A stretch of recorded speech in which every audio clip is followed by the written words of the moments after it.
only has to do with insurance. Insurance will drive their ass out. They surely will. Liberty Troll had a question. Yeah, can you sue two entities at the same time for like the same violation of the same ordinance? Yeah. In my case, the Like- Orlando City Hall, but also the Orlando PD, The because city, they're part the of. PD, the Yeah. officer. Yeah, because Okay. remember I said what you're doing is you're filing against the city as a municipality in the official capacity because they passed the ordinance. Mhm. But you're filing against the officer in his individual capacity because he used that ordinance in order to violate your rights. Right. So he still violated your rights, he just did it because there was an ordinance that allowed him to violate it, so. And as the case goes on, the judge could say, you know, your lawsuit against the city is no good, that's dismissed. But the lawsuit against the cop, that's valid, so that can keep going.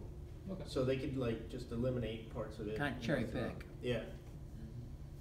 Depending on it, if they really violated you, Now, though. do you name each individual like in the same form that you pulled up, Rogue, or do you Yeah, do well, it'll give one you- in each one? No, it'll give you names for the plaintiffs. So in that one cause of action, you know, let's say I went to the Pasco County office on February 25th and 500 people violated my rights. That's not 500 separate lawsuits. That's one lawsuit with 500 defendants, right? That's how you do that. It's not a separate lawsuit per defendant. And as the case goes on, you have to send everybody a copy of everything you're doing. So Yeah. all their lawyers, you got to make sure that once you're not just sending it to the court, you're sending it to their lawyers and the court as well. So Right.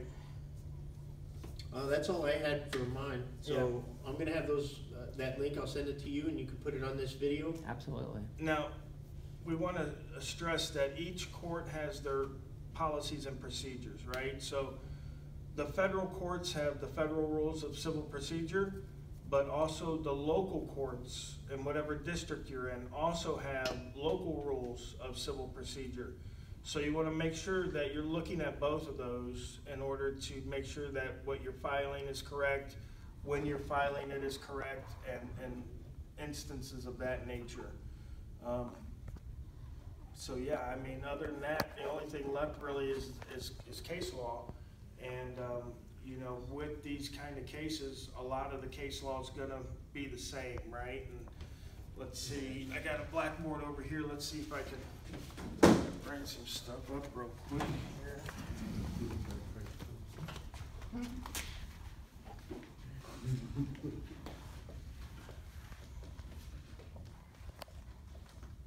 Okay, so we got Brandsburg v. Hayes. And from that case, we know that the public and the press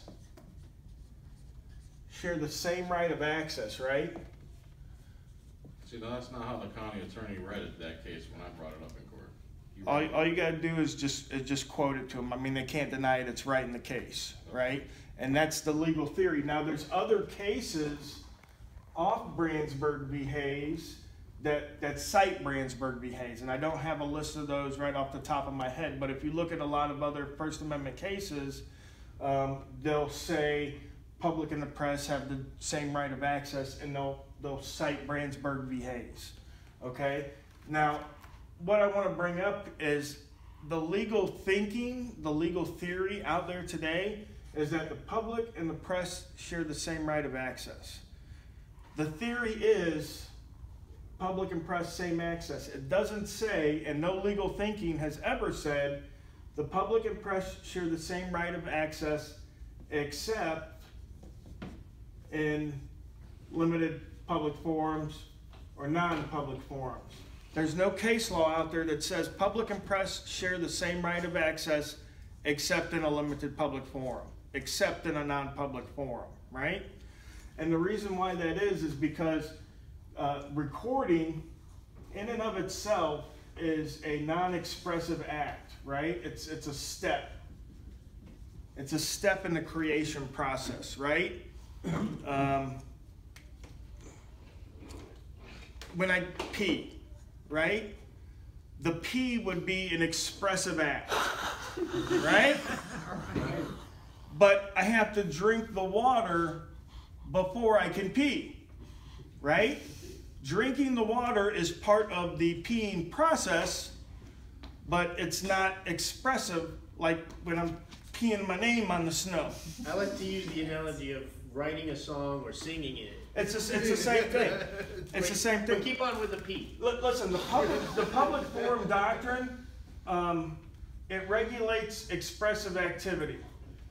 Expressive meaning protest and meaning speech, right? Because right now, I'm not gonna mess with that. Can you go over the P thing again? I was buffering during that time. PP. PP. So speech and protest, so I'm speaking, I'm expressing myself, right? But in order for me to get up here and speak, I first had to read the book that told me what I needed to know in order to speak it, right? So everybody agrees that the public forum doctrine regulates some First Amendment activity, and I always say some. They never say public forum doctrine regulates all First Amendment activity. So what does it public forum doctrine regulate? Non-expressive acts, right? So like Finn was saying, John Bon Jovi, when he's on stage screaming about you gave love a bad name, that's an expressive act, right? But John Bon Jovi sitting in a chair in the city hall while he's waiting to pay his electric bill, writing you gave love a bad name in his notebook is non-expressive. And it's non-expressive because he's not expressing it, right? And who knows? Maybe the song sucks that he's writing down. Maybe he throws it away. Never gets published, right? But he has the right to sit in City Hall and write in his notebook a song lyric. Stephen King has the right to sit in City Hall and write a chapter in his book. And there's nothing they can do about it. Both of those are First Amendment protected activities that are part of the expression, but just a part. Okay, they're not expressive in and of themselves, right? It takes it all together. It takes Stephen King writing the book, editing the book, and then publishing the book for that to be a full expressive activity. But if he's sitting here just writing, it's still protected under the First Amendment, but it's not expressive. And the same thing goes for our recording. And they said this in Price v. Garland, and they made the distinction between static recording and live streaming, right? Because if I'm live streaming, I am being expressive, right? I'm expressing my view out into the world through the live stream like Lana's doing right now. So people are watching it, it's expressive.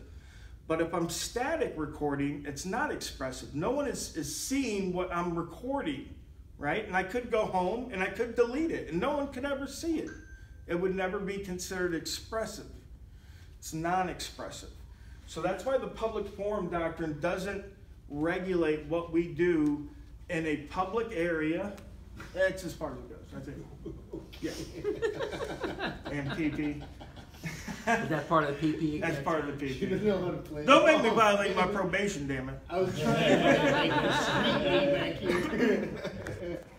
And that's what Price v. Garland says is that when they talk about the cases like Glick versus Knuth and all these other First Amendment cases, where yes, they are on a traditional public forum, but Glick or Price v. Garland says the thing that Go to JJ on news and be alive on news. I know I'm home. Hours on my mind. If I'll be leaning, but you're doing the yield the freedom. I love freedom, baby. Like freedom ring.